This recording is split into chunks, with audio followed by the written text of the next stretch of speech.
What's going on, everybody? Welcome to episode 2 of Big Hoof Energy. I am your host, Ryan, and now I get to be joined by my co-host, Jackson Muniz, and our co-host on the East Coast, Kaylie Shapiro. How's everybody doing? There we go. How's everybody doing? How are you? Doing well. Jackson, how are you? I'm great. We got to build off of last week. I was that close to hitting the pick 5. I think I had 4 wins and a second with my 17-1 single. So we're right there. Yes, but this week is the week. You singled the 12 in last week's leg, and it came in second, very close second. And that was a tough beat. I was rooting for you there. It wasn't that close of a second, but he did get second. It was a good exacta, which I did not bet, of course, but it doesn't matter. We've moved on. Yes, we won't talk about your cross country pick 5 that also definitely would have hit. But I gave it out and it hit. That's a win. That's great news. Did you bet it? Yeah, of course. I got scared by you guys. I let you guys talk me off of the. You guys were like, "Oh, the 3 can't lose. 3 can't lose," and he lost by a nose. So yeah. And then he lost by a nose. That was the right move to try and beat him. But anyway, I digress. We go into this week's show. We are going to be breaking down the Saturday late pick 5 at Aqueduct. We are off the turf now. It's all dirt racing. I think we got a little rain tomorrow and Friday in the forecast from what you guys told me, but it should be dried out by Saturday. Yeah, we hope. We're gonna find out. All right. Well, just a heads up, if anybody hears any really loud banging throughout the course of this show, there is a man on our roof putting in new roof, and there's also a Roomba, I guess, going on in the other room. And I guess when that thing cleans itself, it sounds like a jet engine, and now there's a man in my backyard. So a lot of stuff going on, but that is what it is. Competitive late pick 5 sequence. We got a couple New York Stallion stakes that I am excited to get into. A pretty tough sequence. I'm going to get the window pulled up here so we can dive right into race number 5, which is going to be our starting leg of the late pick 5. Let me see here. I'll get our picks up on the screen. It's not that one. It's going to be a state bred maiden special weight race. Picks are up. I saw the race 9-5-10. Jackson saw it 12-9-4, and then Kaylie saw it 7-4-2.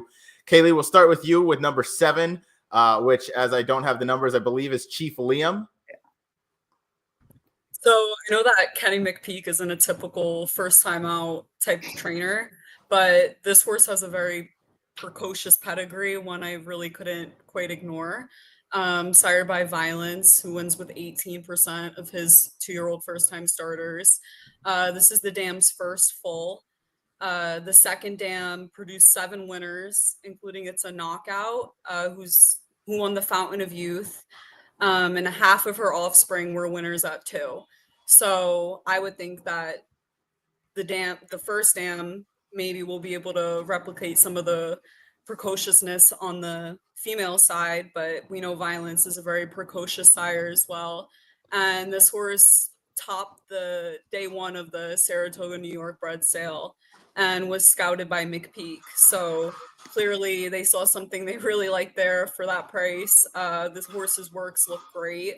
So that's why I landed on this horse. It's mostly pedigree reasons, but absolutely. I like it. These state bred maiden special weight races are pretty tough this time of year because they can come up. We have a lot of first crop sires. You have Fog of War right to the outside, and the number 8 horse that I don't think any of us picked anywhere. But Jackson, we'll go to you. Speaking of 2-year-old sires, we got a 2-year-old Volatile Situation by Whisper Hill Farm that you picked on top. What do you like about this one? Is it volatile or volatile? How do you pronounce it? I think it's a tomato type situation. Okay, there you go. I was curious. Tough race, I thought. For a state bred main race, there's a lot of expensive 2-year-olds in here. So this might be a race to keep an eye out for moving forward, no matter what happens on Saturday. This is a situation where I'm always leaning towards horses that I've ran before in these state bred races. This one actually ran pretty well on debut. He was towards the inside, took a lot of money. Didn't break great. Was kind of got, I wouldn't say shut off, but a horse who was outside a little bit faster. So he had to kind of go around that one to get himself into contention. Loomed largely on the outside coming into the top of the stretch, and then just kind of got blown away by Kenny B, who we saw to come back and run pretty well in the stakes race last weekend. So definitely an effort I think you can move forward off of. Seems to be working well since then. Drew well today in the outside post in this large field, so should stay out of trouble. Just makes a lot of sense in here. I don't think it's going to be a crazy big price or anything, but he just want to. I'd be pretty comfortable leaning on in the spot.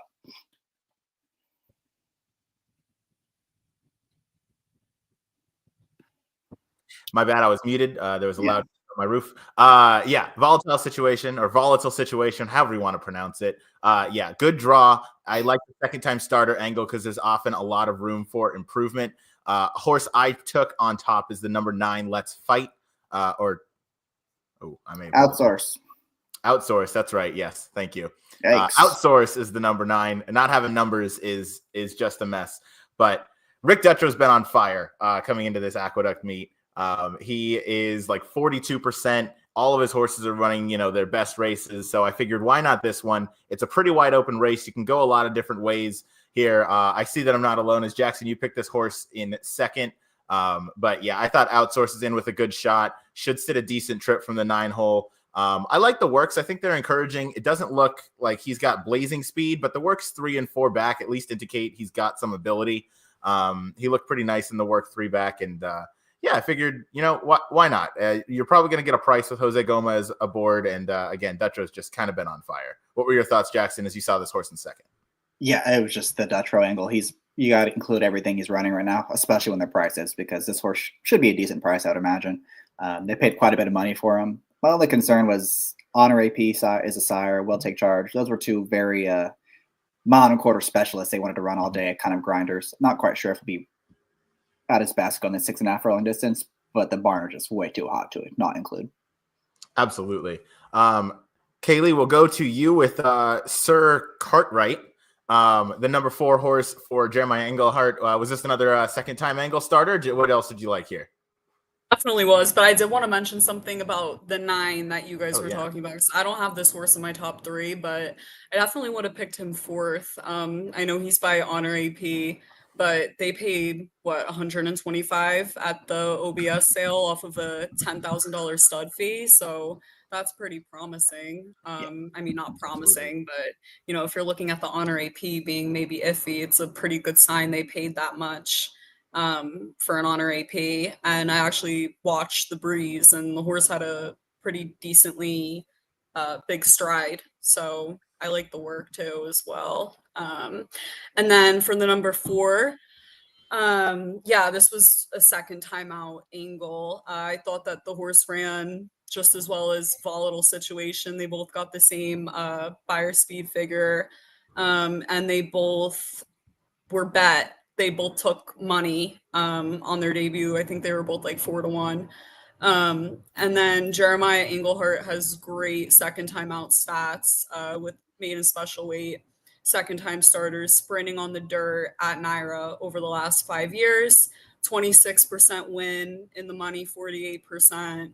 And then it's a big difference when you change to any surface to dirt, like 11% versus 26%. So I like the horse's debut and think that he can improve here. So absolutely, I like that. I like that analysis. I know you guys picked the 4, and Jackson, you picked the 12, both of which come out of the same race of the Kenny B race, who came out to finish a pretty decent second behind a Wesley Ward filly, who just kind of looked well meant that day. You kind of knew it was almost curtains whenever he scratched his second entry there.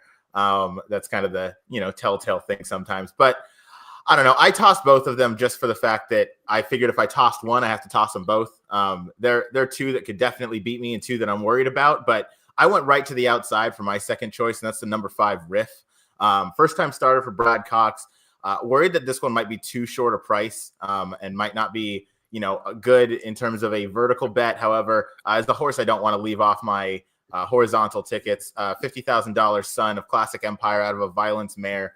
Should be pretty win early. I like the steady series of works coming in. I like the work 2 back. I thought he, shows some decent ability there. And again, not a lot to go off of in this race. And I'm not sure who your morning line favorite is going to be, but I'm hoping for a half decent price on Riff here to, maybe spice things up a tiny bit. I think he'll get it. I don't see how he can be favored over the 4 or the 12. I mean, I think you're looking at least 5-1 in this spot. I like 5-1 all day. Jackson, I know you picked the 4 in third as well. Do you have anything you wanted to add there on Sir Cartwright? Not really. I think Kaylie covered it pretty well. I just thought he got a little bit of an easier trip last time, and now he has a tougher post. So that's why I wanted to lean to the 12 a little bit more. But like you said, if you use one, you got to use both. And if you want to toss one, you kind of have to toss both. So going to use both in here, but I do want to lean on the 12 a little bit more. I like it. Kaylie, we'll go back to you for a million stories. The number 2, how many stories do you have on this colt? Not many, but I mean, this was the other first-time starter that stood out to me. I like the series of works. October 30th, working 47-3, first out of 46 horses. October 19th, working 36 flat, third of 28 horses. I like the breeze at the OBS sale. He worked 10-3, but I really like the gallop out. And this is the dam's third full. The first 2 were by Tapiture and Motown, but Thousand Words is having a great year with 15% of his 2-year-old first-time starters winning. So that's the works and all those reasons. And obviously, I think Tom Worley is a trainer that sometimes you can get like a pretty decent price on, and they always outrun their odds, like in my opinion. So I always like using them where I can. So. Absolutely. He provides some great value, and Eric Cancel aboard. I like that as well. Thousand Words has had an excellent first year here. The last horse we'll talk about before moving on is my third choice. That is Skytown for John Terranova. Echo Town colt. I like his 2 starts as they've been behind next out winners. Bold Fortune is a great runner in the New York bred circuit, as he repeated his last effort with an 89 buyer, and you see that he finished 3rd in Skytown's debut. So I think this runner, speaking of Skytown, has raced a couple of live versus a couple of live fields. Both winners came out to improve their buyers next out, and I think this might just be the time. 3rd-time starter. He's improved in his first 2, so I like him in the winner's circle here, and I think he's the one that I want with previous experience. But again, a very tough and difficult field, as we just talked about. About 70% of this field, and we all have excellent cases to make on each of our runners here. Did anybody want to talk about any others before we move on to the second race in the sequence? I'm good. All right. Once again, I picked the race 9-5-10. Jackson picked the race 12-9-4, and Kaylie picked the race 7-4-2. Race number 6, the picks are up on the board. We have a 1-mile claiming race for $12,500. It is another pretty difficult race. There's not a whole lot to go off of. I picked the race 4-8 with the 1A. Jackson picked it 1A, 2-8, and then Kaylie with 3-4-2. Kaylie, will go to you first with the number 3 Steiner. What did you like here? So Dylan Davis rode this horse last time out and then opted to ride the horse again. Usually I think he rides another horse in this race, Arabato, if I'm not mistaken. Yep. So I thought it was interesting he opted to ride this horse. And then this horse has not seen this low of a level of claiming in quite some time. Went from low level allowance, then optional claiming. And then the first time the horse dropped to claiming 10 last time out, got an 80 buyer and won by 4.5 lengths. So, and we know the horse can handle the distance. And yeah, I like this horse's chances here.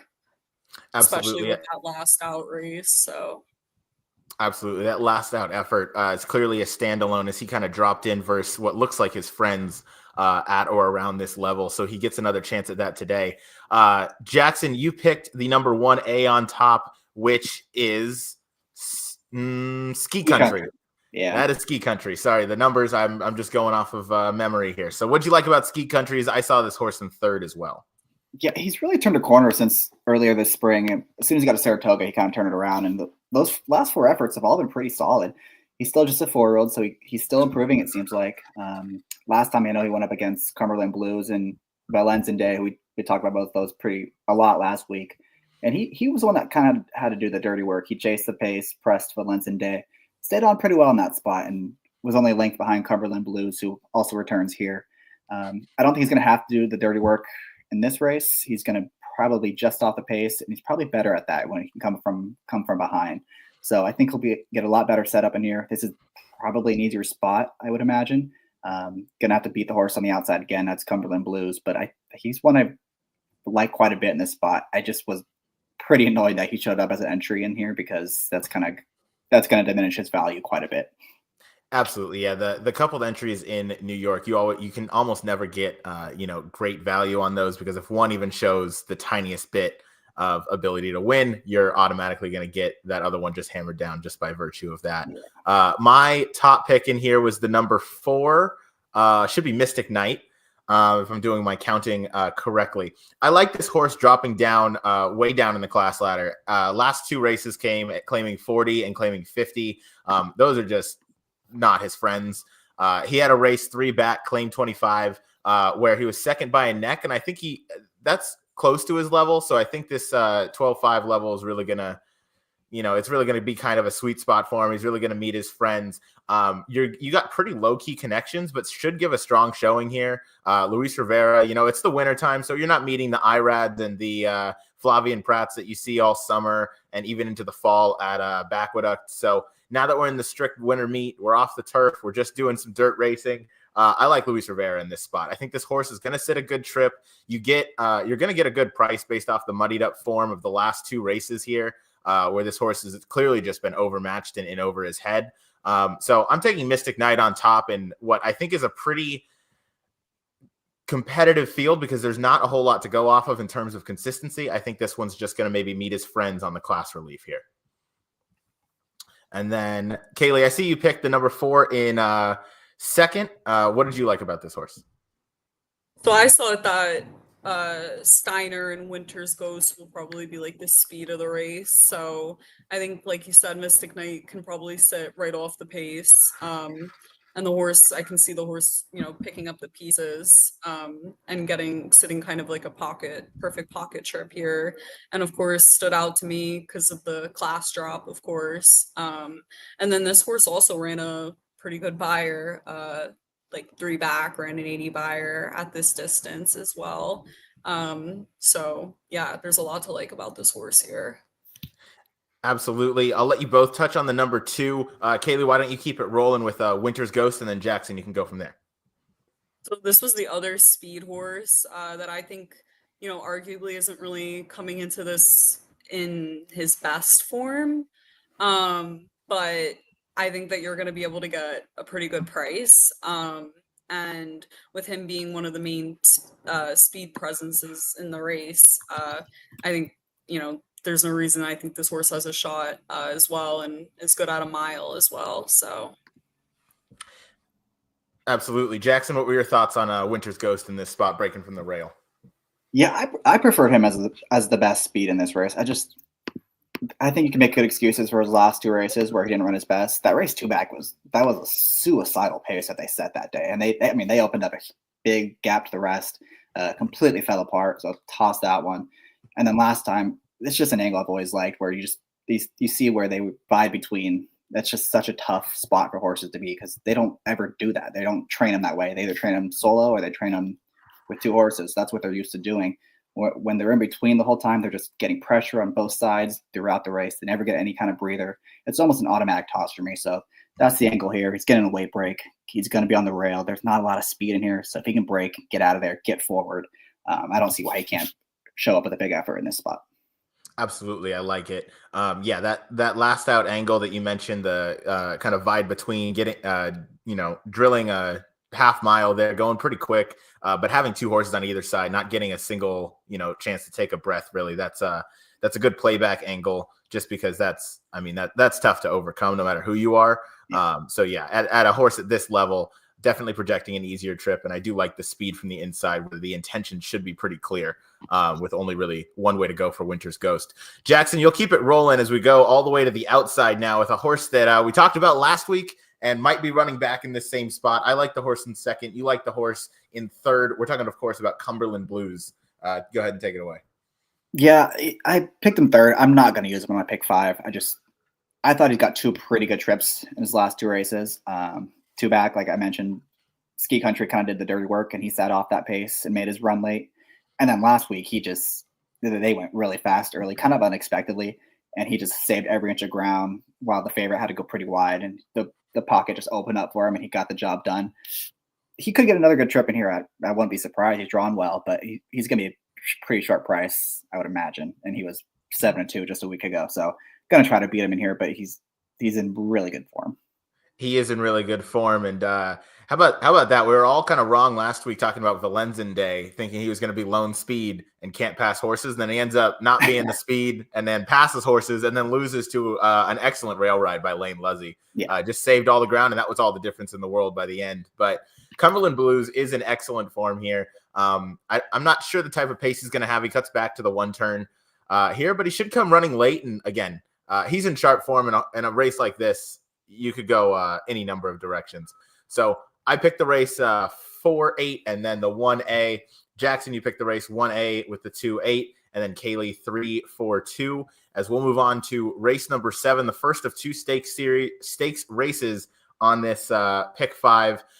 We're going 7 furlongs for fillies. They are restricted to there we go. They're restricted to New York Stallions. In this, let me throw the picks up. I'm picking the race 1-6-7. Jackson is picking the race 3-2-4. Kaylie's picking the race 5-7-6. Jackson, we're going to go to you to start us off on this one with the number 3, a horse that has just been around seemingly forever. It is only 6 years old. Is the Bo Nix of New York horse racing. That's Cali Magic. Hey, Bo Nix looks pretty good right now. I can't lie. I'm not even a Broncos fan. He's doing well.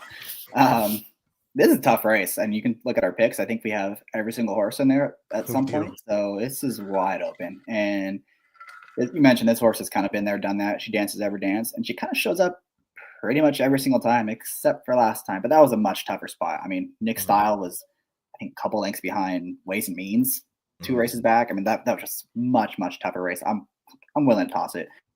I thought Two Back Sure went really well. That was against Open Company, again, a much tougher field. She was right up on the pace. It was a hot pace. It completely fell apart, and she held on pretty good in there. She got beat at the very end by a couple. Again, those are Open Company horses, and she wasn't beaten by all that much. And then if you look at her form against New York Breds, it's just win, third, win. I mean, these are her friends. She's back where she belongs.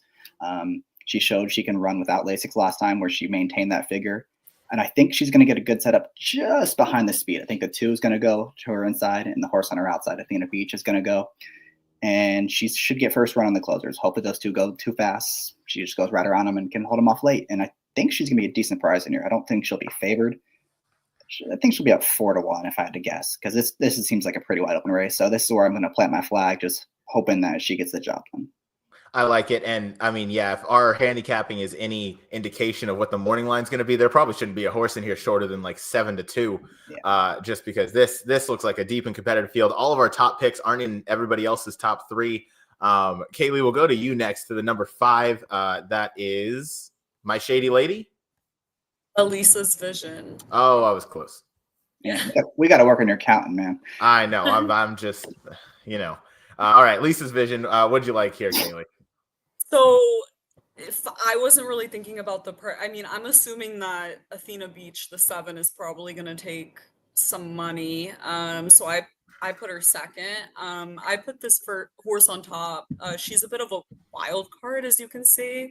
Primarily runs on the turf. I mean, handled the dirt, not the best, but I mean, handled the dirt couple times. It's been taken off turf, but now the horse is intentionally running on the dirt with David Duggan training, and he has incredible stats switching from turf to dirt at NYRA over the past 3 years, winning 29% of the time, 62% in the money. So I kind of wanted to take a shot with this horse. I mean, obviously really pretty talented on turf, and I think the switch to dirt, I mean, is a bit of a wild card, but clearly pretty intentional. And with those stats, I mean, I know the horse is probably going to be a decent price as well. So bit of a wild card. Absolutely. I like it. And this is a perfect race to take a wild card. My top choice in the race is the number 1 Golden Rocket. This horse, I think, has a decent post going the 7 furlongs. It's a bit of a tricky distance where there's not a whole lot of, typically you have those 7 furlong specialists, and you don't really have one of those in here. A few of them have tried the distance, but none have been, super successful, not really having more than 1 win.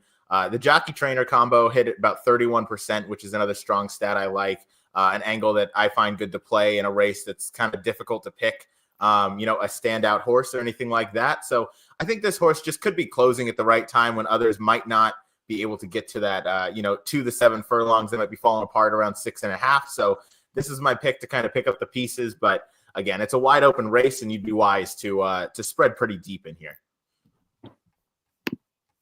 Jackson, I'll go to you next with number 2, Sunday Girl, your second choice.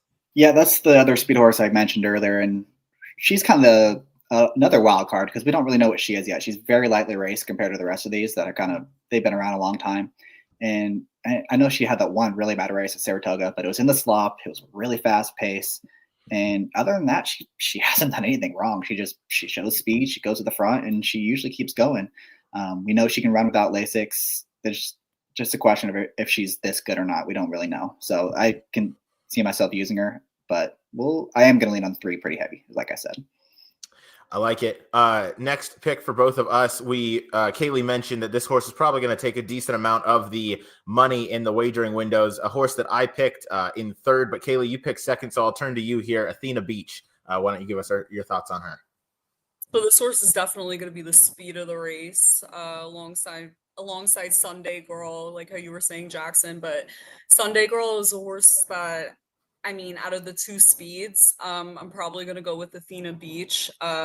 When I know that Sunday Girl is a horse that probably tends to fade. I know that she did take them gate to wire once, but I don't know if there was the same speed presence as Athena Beach in that race. This horse has the best speed of the race, was my strategy with taking Athena Beach. Not on top, but 2nd. It's a horse I definitely would not be leaving off of my ticket. And then I guess I'll just go to the 3rd. But My Shady Lady was the horse that I put in 3rd. This horse is a horse that's always going to make a late run. And I think that if she's able to sit close to the pace and make a run, switching back to 7 furlongs after going 1 mile and 1/8 last 2 times out, she should be dead fit here. She's run against some tough company before. And I think that she'll be maybe a little bit of a price as well. So out of any of the horses that can make a run up, this is the horse that I led towards. Absolutely. You nailed it there. And that was a lot of the reasons why I picked My Shady Lady in 2nd. And then Athena Beach in 3rd as well, being the kind of outside speed is probably where you want to be. If you have, 2 or more speeds, being on the farthest to the outside typically is going to give you the best chance of success. But I was looking at your pick, Jackson, with Sunday Girl, and I saw that 35-second bullet workout leading into here. And that just kind of tips the intentions, especially with Duggan having a 2nd runner in here. That maybe they're just really looking to, go forward and push the pace. And I think My Shady Lady is going to be the one that I want picking up the pieces late, cutting back 2 furlongs off those 2 mile and 1/8 trips. The stamina is there. She's got that bottom to her. So I just feel like if they really do fly early, this is going to be the one that starts really making a move at the 6 furlong pole. And then is just powering home because she's got so much stamina under her from those 2 turn route races that she's coming out of. So that was enough for me to pick this horse in 2nd. But again, we have just about talked about every horse in the field, and we're going to complete that once we talk about the number 4 Brown Sugar Babe that Jackson, you picked in 3rd. Yeah, just one, again, a 3-year-old that has actually ran 20 times, which is, you don't see that too often nowadays, but I'm a fan. I wish these horses would run more because you get more consistent data. You know what they're capable of. And last time she ran a giant top figure in that race. 82 is much faster than anything she's done, and is a horse that is pretty tactical. She's not going to be on the lead, but again, she's going to get first run on those deeper closers. These Jamie Ness horses, I don't really know what to do with them when they ship over, but he does have success here. So one that I'm going to use. The no Lasix is a bit of a question mark, but she ran fine without it. The one stakes race she ran in at Laurel. She replicated that figure when she went back on it. So not too big of a concern. I am concerned about the 7 a little bit because if you go back to her form, Athena Beach, she was really consistent all summer. And then last time she went off Lasix and regressed about 10 points. Now, to be fair, that race was pretty quick. It did kind of come apart and she was drawing the rail. So maybe that was the issue that day. But for a horse, it's probably going to be favored, I would imagine. That was enough to not include her for me. Absolutely. Yeah. It's a deep race. Again, there are 7 horses in this field. We just talked about all 7 of them because we had 3 different top choices and then a bunch of different ones underneath. Deep and competitive field. I'm curious to see which one of us is right come pick 5 time. Maybe somebody hit the all button. I don't know. I guess I do know because I put them in, but I'm not going to spoil anything. So I picked the race 1, 6, 7. Jackson picked the race 3, 2, 4, and Kaylie picked the race 5, 7, 6. Thank you to everybody that's tuned in so far. We're going to move on to race number 8, where we have the return of an excellent horse, Joey from Sicily. Nope, that's not it. It's Antonio from Venice, who is your number 6 horse here, trained by Rudy Rodriguez. Kaylie, you picked this horse on top, as did I. Why don't you kick us off here? We're going 7 furlongs again, this time for the boys. So I love this horse. I'm so excited that he's coming back. Really long layoff. This horse was winning literally everything in the spring. And then sorry, I was reading that comment. Yeah, sorry, I had to throw Matt Miller. It's probably a good call, yeah. Matt. Yes. But yeah, this horse has insane works coming into this race. Clearly he's super cranked up, and you don't really see Rudy working his horses this fast. So this horse is super cranked up coming in here. He's the best horse in the field. He has the most speed of any horse in the field. Obviously, Doc Sullivan is probably the biggest threat to him, but Doc Sullivan is more of a late runner, and I'm going to lean towards Antonio of Venice, who I view as basically the lone speed of the race. I know, maybe someone's going to go with him. I just don't think anyone's faster than him. And Antonio of Venice also beat Doc Sullivan, who won the Mike Lee in the New York Stallion Series Stakes in April, getting a 91 buyer. And that's the same figure as Doc Sullivan got in the Mike Lee when he won it as well. So Antonio of Venice has beat this horse before. And obviously, coming off a layoff, taking this horse on top, like I thought about it. I don't really have any doubts seeing those works he's putting in and knowing how talented he is and the fact that he's, the speed of the race. And Rudy Rodriguez has had success coming off this long of a layoff before. Greater than 180 days at Aqueduct on dirt over the last 5 years, 24% win, 55% in the money. And I think that this is, one of, if not his best horse. So I like it. And I'm happy you brought up that stat at the end because you can see at the bottom, we kind of talked about this on the pre-show, but it shows as the DRF trainer stat, he's only 4% with 52 on a 52-cent ROI with 23 total. But if you go into Formulator and you can kind of specify those stats, a lot of those are, returners on turf clearly that did not run, as well as his runners have on dirt coming off those long layoffs. So that's something that you can definitely take advantage of using the Formulator. So thanks for providing that stat. And yeah, I picked Antonio of Venice on top for basically all the same reasons. This horse is just better on his best day and even better on like his second best day for the most part. And seeing these bullet workouts just one after another seemingly coming into this horse is just sitting on go.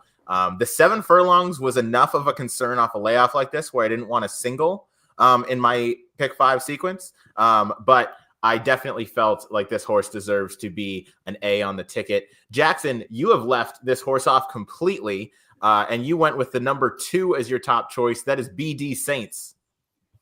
Yeah, BD Saints is a horse I've been chasing him ever since his win at Aqueduct last September when he just looked so impressive that day. He won by open lengths. And then he's put in a couple good efforts here and there, but he's really finally put it all together his last 2 starts. If you look at those 86 buyers, they jump off the page at you. And that race 2 back, he won by just over length, slap in the face, was second, and they were 4 clear that day. Slap in the face came back last week. We talked about him, and he won by, I think, 4 or 5 again. So that really validated that figure. And then last time, I think me and you, Ryan, were talking about this race live, and I liked him again that day. And he just got such a weird trip. He was wide the first turn, made this big move on the backstretch to get in contention. And then somehow he got stuck behind horses after that big move, and the deep closer came and got him, and he was still rolling late once he finally got clear. It was just a weird ride. I didn't like it. So I'm going to give him a chance here on the cutback. I think he should really getting back to 1 turn, gets the win rider back, and he's actually ran fine on dirt before. I mean, he's stakes place. He was a length behind El Grande El at one point. I don't think the surface switch is going to be an issue at all. He's actually supposed to be better on the dirt if you look at his pedigree. So not quite sure what kind of trip he's going to get in here. Maybe he'll be more forward on the dirt. I don't really know, but I do think he's on the improve. I love horses that pair up Buyer Tops, 86. If you can improve off of that, you look out because he could be really dangerous in this spot. Absolutely. Pairing up Buyer Tops is something you bring up constantly. So I know that's a big angle of yours. And that's good because a lot of times that third try off those paired up Buyer Tops is where you really see a big jump forward. Kaylie, you mentioned the number 3, Doc Sullivan, who's dropping out of the Grade 1 Pennsylvania Derby after losing to Seize the Gray and some others. You picked this horse second. What did you like about this one? I mean, he's a late runner. He's a horse that I see, picking up pieces at the end. And obviously coming out of the Pennsylvania Derby, he's not going to be facing anywhere near the caliber of horses that we'll be facing on Saturday. So, I mean, I'm saying he faced a tougher caliber of what, you know what I'm saying, in the Pennsylvania Derby. But yeah, he was the late pace that I liked in the race. Obviously, I view him as probably second best horse here, won the Mike Lee. So he's a nice horse. And that's why I have him second. Very talented, run some of the most competitive speed figures coming into this, and has run against really tough horses in Panda Gate and Seize the Gray. So absolutely. Yeah. Seize the Gray in this field is about 1-40. So, yeah, I absolutely agree with that. Dropping back in here, first State Bred Company, getting to go the one turn going 7 furlongs, where this horse does have a win at his only try, never out of the money at Aqueduct Racecourse, all of which I believe have come. Nope. One came against Open Company, but the rest against State Breds. I mean, definitely a good horse. I'm curious to see who goes off the favorite between Antonio Avennis and Doc Sullivan. I feel like Doc Sullivan's going to take a decent amount of money, but I think just with the, I don't know, I feel like Antonio Avennis is kind of just like that name that everybody remembers from the spring, and people are just going to kind of stick to that. But if Doc Sullivan goes off at a decent price, watch out, because he's definitely got a ton of ability, and he's dropping out of a Grade 1 race, which, I mean, he clearly is getting substantial class relief here, and he comes in, kind of with the best resume, not having been laid off since the spring. Jackson, you and I picked the number 5 in second, and Kaylie, you picked the number 5 in third. I'm talking about Lightman. This is a horse that I liked to be picking up the pieces. 4 for 5 in the win column at Aqueduct, with 1 in second. So never out of the exacta. The Buyer figs are a little light, has kind of tripled up his Buyer top in the last 3 efforts, which I don't really know what to make of that. I feel like maybe that's his ceiling, but he's a hard trying horse. He comes late, and I felt confident enough in him that I think you could get a decent enough price that him and Doc Sullivan are going to get that similar type of run going 7 furlongs. So I kind of want to take Lightman, who's in good form, comes into this riding well, and Carmouche clearly knows kind of when to hit the button and when to start closing on this horse. Jackson, what did you like about him? Yeah, I'm a huge fan of this horse. He's one of those horses where you get really lucky and you seem to always be on the right side of. I've had him every single time. He's been a good price and he's gotten the job done. So I'm a fan of his. Look at his. Sorry. Last time he ran really well. That was a pretty hot pace he chased, and he really wasn't that far off of it. So I'm not going to be surprised if he's pretty close to this lead. He might be the one that actually ends up pressing the 6 horse. And I mean, look at the company he kept. He was chasing Federal Judge 2 back. I know the horse is light years better than him, but he was doing the dirty work that day. Hung on tough to get 3rd.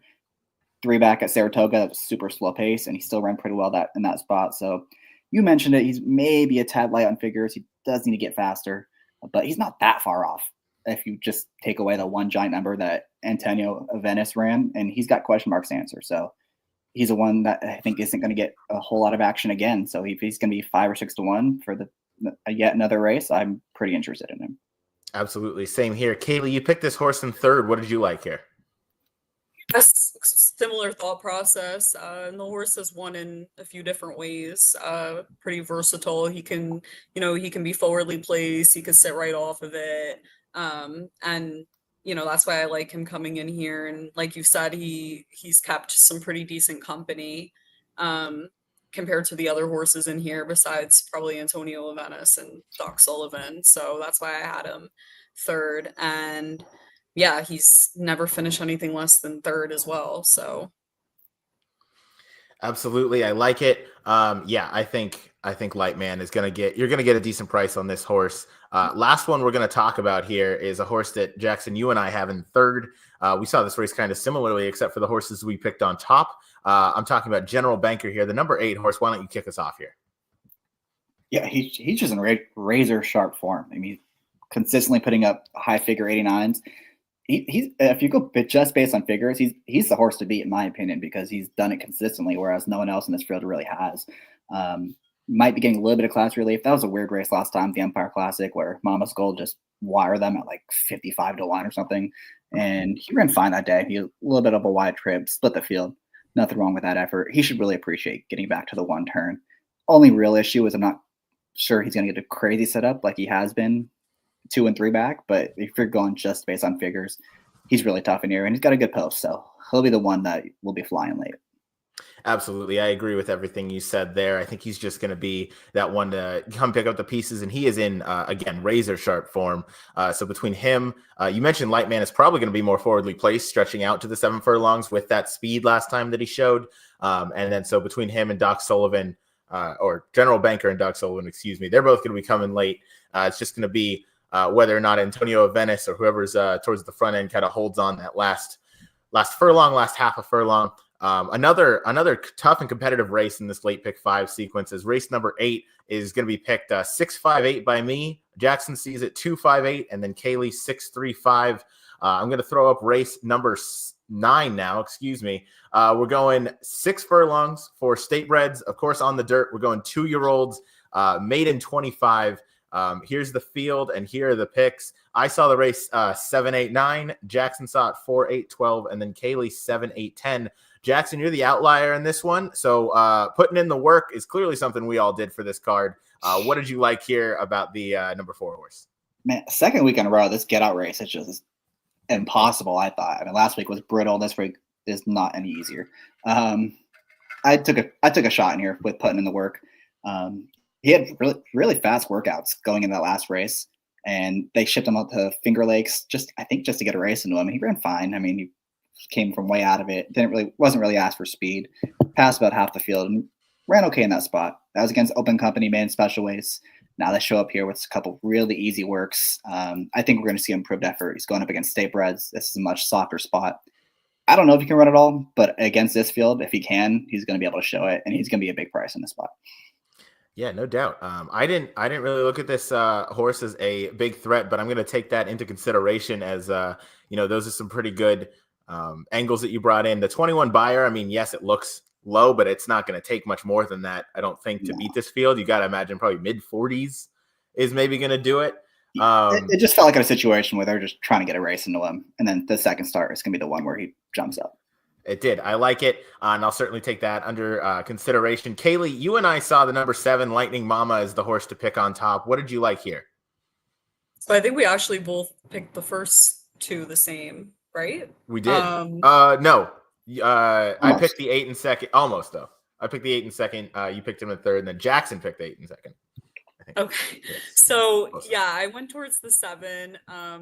Obviously, Mike Maker, maiden claiming sprinting on Zur over the last 5 years at NYRA, 33% win, 65% in the money. This horse is coming in here with experience, dropped to maiden 40 last time out, and ran better, and then now dropping again to maiden 25. And then the horse showed ability to get out of the gate effectively in her last 2 starts. Should be either on the lead or maybe forwardly placed behind the 9, Not My Stepping Stone. And this horse also improved cutting back in distance, not by much, from 7 to 6.5, but improved cutting back in distance. So I think cutting back again should do this horse another favor. So I really liked her chances here, and coming in with experience with a great trainer who has a lot of success with these types of moves. Absolutely. We saw Mike Maker take the nightcap on Sunday as well with a similar kind of drop down move. So this is something he's just really good at. And I like the speed versus better angle. Dropping down, he's going to not see the same caliber of speed. Matt Miller with an excellent comment. Spooky race. No coincidence. We're on 6 different horses. Pure tote board play. that's a guy to listen to for sure. If you're looking to, throw all your money in on a win bet, that's our guy. But speed versus better is an angle I like, and then drops down into this level, not meeting the level of horses he has in his last three, or she has in her last three. I love Bolt Doro as a sire as well. I know he really set the world on fire with his first crop of 2-year-olds, and he's been steady ever since then. So I like Lightning Mama in this spot. Obviously, a well-named filly being out of Bolt Doro, but I thought this horse deserved a look. We'll go now directly to this one's outside and Rodeo Star. Jackson, a horse you picked in second. Kaylie, you picked in third, and I picked in second as well. Jackson, you'll kick us off. What did you like about this runner? Yeah, this will probably be her favorite, I'd have to imagine, because she's coming out of the best races. The debut was fine. She actually took some money, got some pace to run into, but didn't really do too much with it. And then last time she had a wide post, wide trip, and just kind of split the field. So blinkers coming off today. You had Pratt riding last time, and I get Castellano. So the riders seem to think she can run a little bit. And Abreu is really good with this move, blinkers off. This is huge class relief. So if she can run it all, she's going to show it in this spot. A lot of times with these 2-year-old maiden claimers, they go way too fast. And if they do, she's going to be the one picking up the pieces late. So she'll probably be a favorite in here as the high figure horse, and for a good reason. Absolutely. And this is a pure kind of wake up angle type move. You got blinkers off. You're dropping way down the class ladder. It's kind of today or no day almost for this horse, you would think. Yeah. This is kind of the perfect spot for this runner. Kaylie, did you have anything to add on the number 8 Rodeo Star? Their thought process, obviously dropping a lot in class. Got Pratt last time out, now gets Javier, so 2 great jockeys. And then this horse, Jorge Abreu, dropping from maiden special weight to maiden claiming on the dirt, wins 22% of the time, 57% of the money. So a trainer that has a lot of success with dropping in class, and I think the class relief should make all the difference for the horse as well. Absolutely. I like it. We'll work our way right to the outside for Not My Stepping Stone, a horse that I picked in third. This is the number 9. I just think the debut was a decent try. Comes second time out here, and dueled in the debut versus a lot better, or versus better, maybe not a lot better. Similar. Just similar. But I think improvement off the last time out performance makes him a threat. Again, it's not going to take probably too far above like a 52 buyer to win this spot. Maybe that might even be kind of reaching a little bit. But I think this horse is going to draw in decent shape. Breaking from an outside post position should kind of sit a decent threat. I don't know the kind of speed he's going to see in here. I'm hoping he can just kind of sit off, one of the inside runners and just kind of take over top of the lane. Jackson, you mentioned a lot of times they go fast at these low-level maiden races, so I'm hoping they don't do that here. I'm hoping they take it nice and easy, and the number 9's able to kind of kick on and come home. But Kaylie, I want you to talk about your second choice, a filly out of Maximum Security. That's the number 10 horse, NYRA, maybe? I think so. But yeah, I'm definitely taking a shot with this horse. I like the series of works going into this, and the pedigree really works. Maximum Security, out of a Bernardini mare. And this horse, not much to go off based on the dam individually, but this horse is a half to Brock Nardini, who's a good turf horse. But that horse won on debut as well. So I'm hoping maybe replicating some of the precocity of, Brock Nardini here with this horse. But this was more so taking a shot with one of the first time starters here. And Maximum Security has had some wins at this level as well. I know he hasn't made a lot of waves in terms of like big maiden special weight debuts besides maybe a 1 or 2, but he tends to win a lot with horses in maiden claiming races during this first year or 2. So that was kind of my angle here. Yeah, I like it. The first time starter angle at a level like this, again, it's not going to take much. So if this horse has, even a moderate amount of ability, I think that is enough to certainly make this horse competitive. And now, Jackson, I want you to run, not walk, to the number 12 horse to talk about as the last horse in this sequence. Yeah, I don't know what to do with this horse. This is the weird race where I think anything can happen, and she's drawn well on the outside. She's got plenty of speed. She showed speed against much better horses. Last time, I don't know what the heck happened in the turn, but she completely blew it and ended up in the middle of the track or the outer part of the track and kind of just coasted home. So this is kind of an angle where you just see maybe this is a wake up plummeting all the way to the bottom and she can get forward and get brave and keep going. And I do think it's interesting that Kendrick bothers to keep riding back after 2 pretty poor efforts. So this is just a price play, hoping that she has more talent than she's shown this far. Yeah, I like it. You're definitely going to get a price. And I mean, I think I gave this horse a longer look than I think most people would coming off of a 0 buyer and off of a 4 on debut. But the reason I couldn't kind of pick this horse anywhere was just I think the outside draw. If this horse has a tendency to bear out, I don't know that this draw is going to help the cause. I don't know that she's going to get a horse to her outside to help kind of keep her going around the corner. But it is an interesting one for sure because this horse does have some speed, does plummet down the class ladder to the $25,000 level versus state breds. So if this horse wakes up here, this horse could definitely give a good account of herself, but I'm just not sure how she's going to handle the turns after a couple poor efforts, but a little bit of a fuzzy. And then you did mention, Kendrick comes back aboard to ride, and they came out of a decent debut race last time Kendrick hopped aboard, but tough get out race. As I saw the race 7, 8, 9, Jackson saw it 4, 8, 12, and Kaylie saw it 7, 10, 8. Not an easy sequence to try and find a single or try and keep a pick 5 ticket to a reasonable amount. The 3 of us did our best, as I'll put those up on the screen right now. We gave ourselves I'll say a $55 budget. As somehow Jackson is such a hard time last week, and then you both go over the budget. That's crazy. Yeah. Of course, he's talking about we normally give a $50 budget, or I do. And we both ended up going over, Kaylie and myself, and Jackson's the one that stays underneath. So just for that, Jackson, why don't you kick us off with your pick 5 ticket that stayed under the $50 budget? Go ahead and take it away.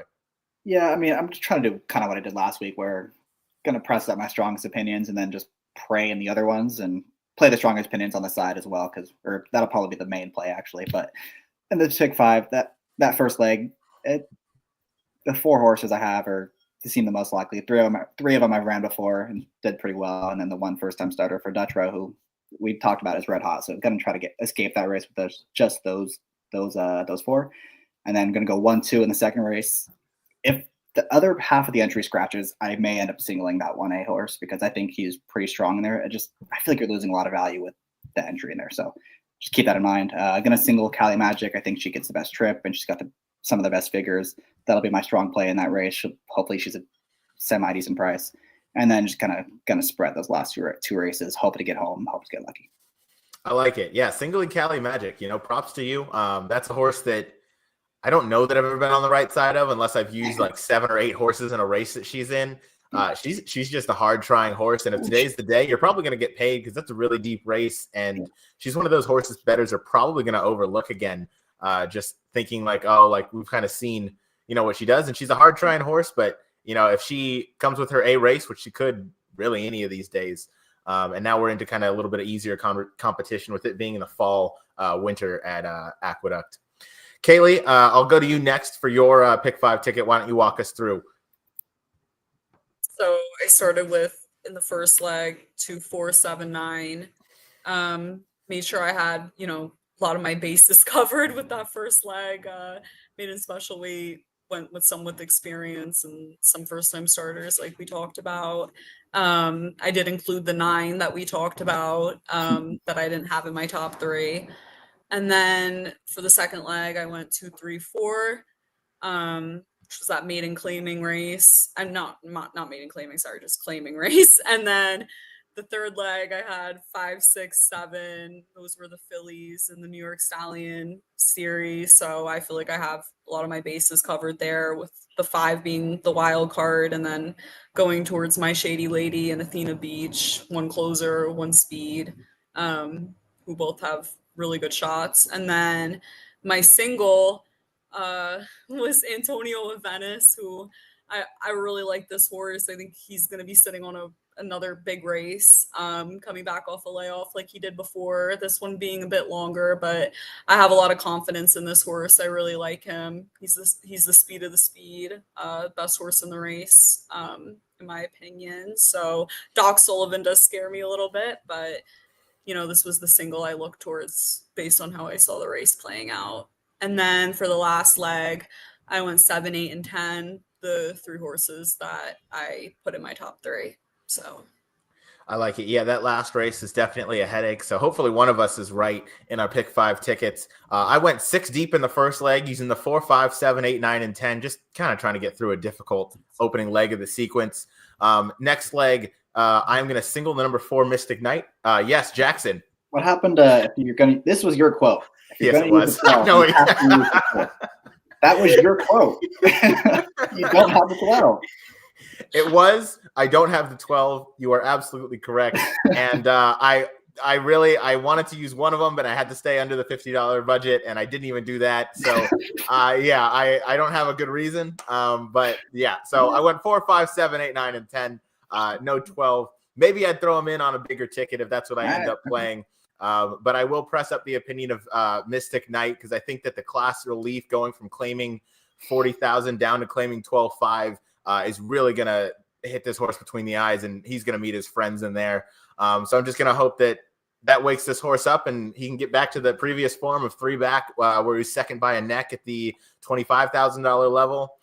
Next, we got the fillies going 7 furlongs in the New York Stallion Series. I'm going 1, 6, 7. I like Golden Rocket from the rail, along with my Shady Lady and Athena Beach that Kaylie touched on. I think those 3 are the ones you want to have. The 5 is a little dangerous for sure, kind of not knowing, but another difficult race. So hopefully I can kind of get through there and get into the boys version of the Stallion race, where I'm going to go General Banker in the number 8, and then your likely favorite, if not second choice, Antonio of Venice, the number 6. I think one of those 2. Doc Sullivan definitely scares me. If we could have $100 budget for the pick 5, we got to talk to whoever tells us about these budgets, you know. Yeah. But I think if we had $100 budget, I would probably use Doc Sullivan, and I would probably use the other horse coming out of the Kenny B race in the first leg that Jackson called me out on. But in the last race, going 7, 8, 9, I feel confident with these 3. I think it's got to be one of these for me. Lightning Mama is my top choice in there. The horses just 2 are outside in the number 8 and number 9 that we just spoke about. Yeah, it's a difficult get out race, but I think that all of those have kind of shown speed, or at least shown some ability. The one horse is getting blinkers off and dropping way down the class ladder, so I'm hoping that wakes her up. But either way, it's a tough sequence. Do you guys have guesses for what this pick 5 is going to pay? Nope. No. Okay. Well, Jackson's just abstaining from a guess. Mm-mm. This guy's a gambler, and he won't even predict a price. I'm just okay, I'll take a guess. Let's see. I say about 1,200. I don't think there's gonna be like crazy long shots, but it's also not a sequence where it's like gonna chalk out either. So yeah, I like it. Kaylie, what about you? I mean, I don't really know. I mean, I see a lot of the favorites are not necessarily favorites, but I don't really think any wild cards are gonna, I could be wrong, but yeah, I always play like the promotion that we have like for NYRA bets, because no matter what it pays out, you get like extra money if like you hit it. So in that way, I'll try to increase my earnings if I happen to hit it with favorites. But yeah, hopefully we get some bigger prices. I like it. Way to hit the promo of the hit it and split it that NYRA Bets offers. That's a professional move right there. Is it 5 or 10,000 this weekend? I think I can check right now, but I think that it's usually 5,000 per track. Nice. Check right. Well, you check that. I think my guess is going to be around 2,400 for the pick 5. I think you might get a few decent prices in there. I don't know that you'll get anything crazy, as you guys both pointed out. I don't think we're going to be seeing any like huge long shots. I would guess, I haven't taken a look at race number 4, which is going to start the pick 6. I would guess the pick 6 carries. This does not look like an easy sequence. It doesn't look like one where you're going to be able to, really slim it down at any points. I mean, I know we did, but we kind of did that for the purpose of the budget. I think if any of us had an unlimited bankroll, these tickets would be, in the $180 to $260 range. Somewhere in there, maybe more. Who knows what Jackson would kind of start going with? But no, I mean, if Cali Magics is gonna run off the screen, then hey, I guess all you need is $48 in a dream. So But I am going to single the 12 in the first race now, just because you left it off, because I know it's going to win. I know it's going to win. It's a $12 ticket now. We're good. There we go. $12 ticket for Jackson. But these are pick 5 tickets for the Saturday late pick 5 sequence at Aqueduct. Again, tough sequence for sure. We all pick different singles. So hopefully one of us is right. Hopefully one of us gets the cash. Hope you guys follow along with the tickets. Hope you guys learned something from our analysis of the late pick 5 here. Thank you everybody for tuning in. We're going to be back next Wednesday. We're going to do the same thing. I think we got some good stakes races coming up next Saturday at Aqueduct, if I read the calendar correctly, which, judging by my counting, is anybody's guess. Of course, happy Thanksgiving to everybody, as well. We'll be on the day before Thanksgiving. So actually, I take back that last statement. I'll wish you guys a happy Thanksgiving next week. But thank you, everybody, for tuning in. Please subscribe to our YouTube channel. Please follow us on X. Turn our notifications on. Please like, subscribe, comment, all that good stuff. For Big Hoof Energy, I've been your host, Ryan. This has been Jackson, and then that is Kaylie. Thank you guys for tuning in. Everybody have a good one.